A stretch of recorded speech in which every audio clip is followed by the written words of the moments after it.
제시카 외동딸 일리노이 시카고. 다들 이 멜로디 아시죠? 영화 기생충에 나온 독도는 우리 땅 멜로디인데요. 오늘은 바로 이 곡을 만든 진정한 국민 작곡가를 만나러 떠납니다. 독독송 작곡가 강원도의 춘천에.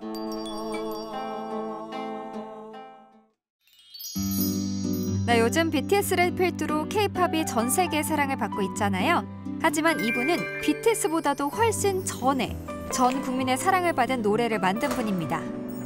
선생님. 네, 어서 와요. 반가워요. 이렇게 우리 집까지 다 왔네. 오늘의 주인공 박문영 작곡가입니다. 그런데 조금 낯설다고요? 노래들은 안 낯설걸요? 독도는 우리 땅과 한국을 빛낸 100명의 위인들. 약 40년 동안 수백 개의 동요를 만들어낸 진짜 히트곡 메이커랍니다. 근데 왜 가요가 아닌 동요를 선택했을까요?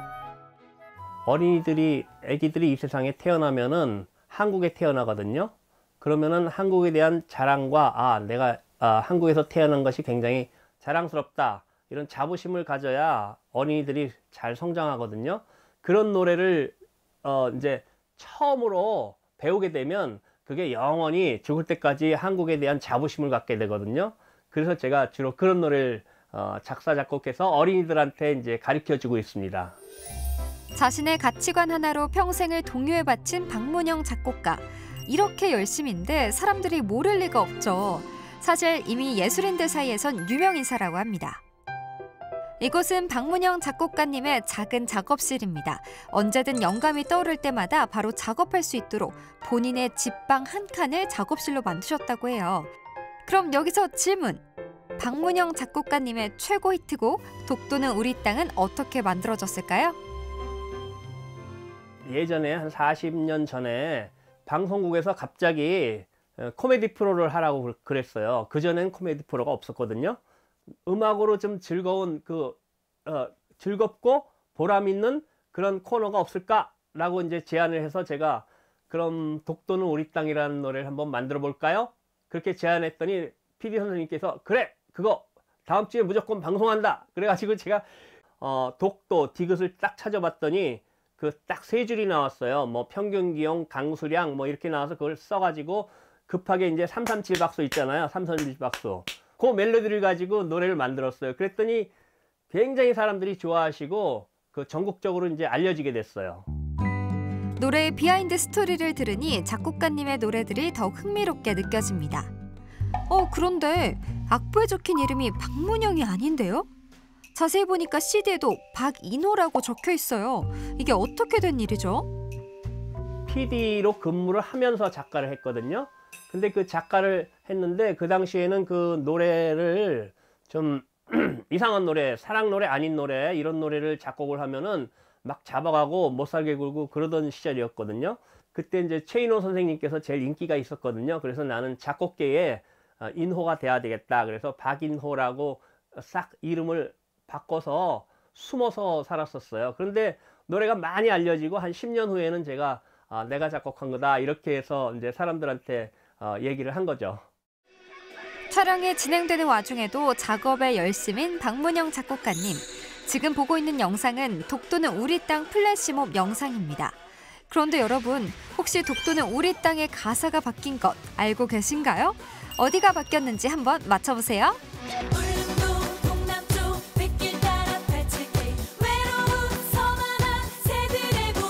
네, 맞습니다. 백길 따라 200리가 87km로 바뀌었습니다. 보다 더 많은 사람들에게 독도가 우리 땅임을 알리고자 거리 단위를 현대식으로 바꿨다는데요. 올해에도 독도는 우리 땅 발매 40주년을 맞아 새로운 버전의 독도송을 준비하고 있다고 합니다. 현재의 독도의 모습을 가르쳐줘야 돼요. 그래서 제가 가사를 또 많이 바꿨어요. 거기 사시는 분도 또 연세가 많으셔서 돌아가셨거든요. 그래서 이제 그것도 다 바꿔서 개나리 학당에 그 임지민이라는 학생이 있어요. 그래서 그 학생이 와가지고 저한테 이 노래를 한번 부르고 싶다. 그래서 제가 가사를 완전히 바꾸고 댄스도 좀 만들어가지고 이제 드렸어요. 그래서 지금 연습을 열심히 하고 있습니다.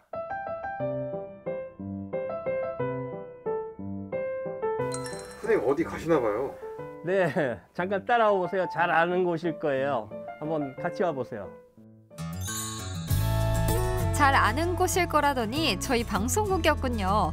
오늘 박문영 작곡가님은 지원 방송의 한 라디오 프로그램에 출연한다고 합니다. 녹음에 앞서 PD님과 안부 대화하며 목을 푸는 박문영 작곡가님. 오늘 어떤 이야기를 하러 왔을까요? 라디오 프로그램인데요. 별 해는 밤이라는 프로에서 저를 초대해서 이제 뭐 동요도 듣고 뭐 독도놀이땅 노래도 새로 만들었잖아요. 새로 개작했는데 그것도 듣고 옛날 얘기 하려고 온 거예요. 그래서 제가 어른의 입장에서 야, 우리 때는 이런 동요 부르고 자랐는데 너희들 한번 들어봐. 너희들도 기분 좋으면은 이렇게 동요 같이 해. 이렇게 해서 제가 동요 운동을 하기 때문에 동요를 많이 불러요. 이제 라디오를 준비해 볼까요? 들려주고 싶은 이야기 잔뜩 안고 녹음을 시작합니다.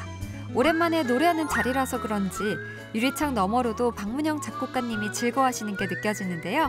마음에 울림을 주는 이 라디오. 궁금하시다면 일요일 밤 12시 지원방송 라디오를 들어주세요. 예, 오늘 녹화 어떠셨어요? 아, 오래간만에 라디오 녹화하니까 참 좋았고요. 기타 치고 노래하니까 신났어요. 근데 코로나 끝나고 나서 빨리 저도 공연을 많이 할머니들이 많이 기다리실 텐데 오일장의 오일장 할머니들하고 같이 동요도 하고 나의 살던 고향 노래도 하고 그랬으면 좋겠어요. 저희도 하루빨리 코로나가 종식돼서 모두가 함께 노래하는 날이 오길 바랍니다. 라디오 일정이 끝나고 이번엔 집에서 어떤 모임 약속이 있다는데요. 그 모임은 바로 일명 동요동창회. 동요를 사랑하는 사람들이 자발적으로 모여 만든 단체라고 합니다. 동요는 말이죠.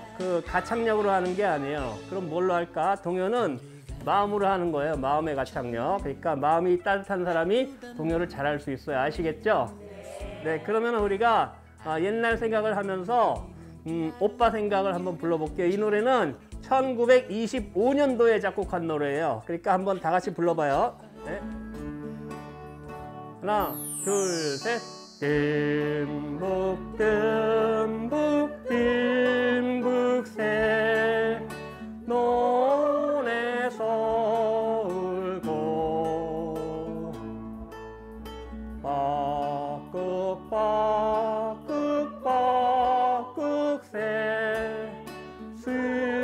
숲에서 울제.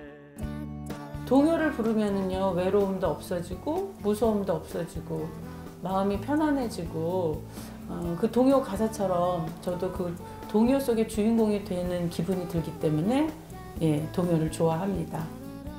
이제 요즘은 예전 것이 많이 잊혀져 가는 세대인 것 같은데 동요를 함께 부름으로써 젊은 세대들도 함께 불러서 그 나이 더 드신 분들과도 같이 교류 같은 걸 할 수 있는 좋은 기회로 삼았으면 참 좋겠습니다.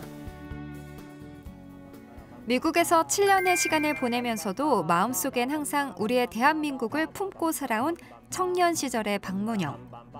타국에서도 한국을 사랑하던 남자는 결국 자신의 나라 대한민국으로 돌아왔습니다. 그렇게 춘천에 자리 잡은 지가 벌써 12년이라는데요. 수많은 명곡을 배출했지만 아직도 들려주고픈 노래가 한가득인 작곡가 박문영. 시간이 흘러도 독도가 우리 땅임이 변하지 않듯이 동요에 대한 박문영 작곡가님의 열정도 변치 않음을 믿습니다.